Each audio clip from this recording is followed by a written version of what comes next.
Mostly they're asylum seekers who've come to this country, made an application and it's been refused. And then when they lose the case, they then lose all access to National Asylum Seekers Support Services. So they're then reliant on friends and family and communities while they go through the appeal process. They're then often homeless for a very long time, and after 6 months or a year they usually run out of friends or family to stay with, and they end up sleeping rough, sleeping in churches, sleeping in mosques, or occasionally ending up in hostels. But since they're not eligible for any kind of public support, they're effectively people that are driven away from society. The only access they have to public services are if they have a severe accident or if they require urgent health care. Then they end up at the casualty unit in the hospital and often end up mentally ill as a result of their experience. What we're doing to people is, quite frankly, brutal.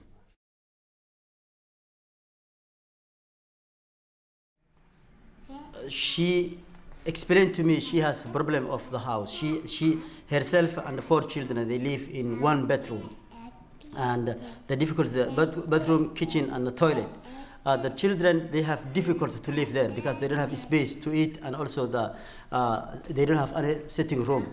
The condition of the house also is very bad, she said, because it's the heater is all time is hot, and the central heating, and she don't know where to off and on.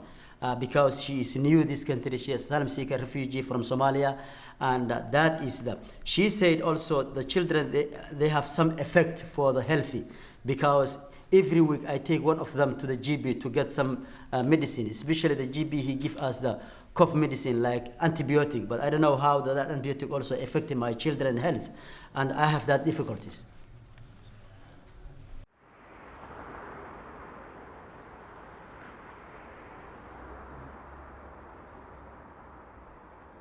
There's no provision for people who don't have a borough connection, and only people who work in housing are aware of that.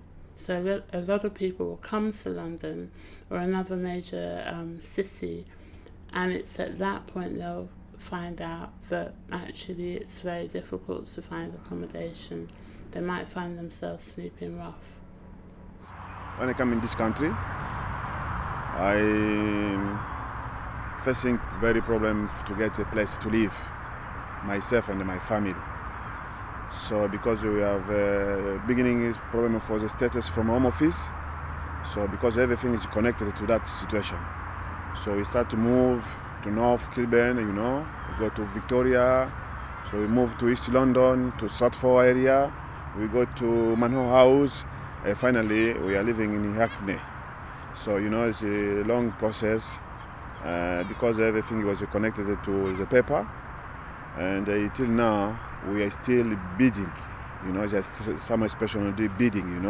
You have computer, you have your mobile, you need to put something there every week. So and take the in the system there, in the housing system, they check the possibility to you to get a council flat.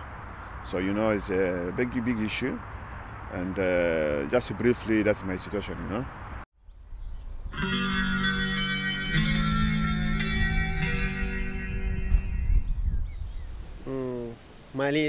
My experience living in Afghanistan. When I was a child, I had good experience. Afterwards, I had very bad experience. They forced me to leave my country, and basically, I don't want to go back to that far in Afghanistan because I'm trying to forget it. I don't have any good memory over there. Lost my mother. Basically, we split with my family. We don't know about my dad, about my brothers in Italy. I don't know about my sister, where she is, but I'm here. My journey from Afghanistan to here takes about 2 months. We've been to lorry, container. We sleep in jungle, without food, without any water. A bit water, a bit food, just to be alive. You're not gonna die. And then basically the worst time of my life, basically.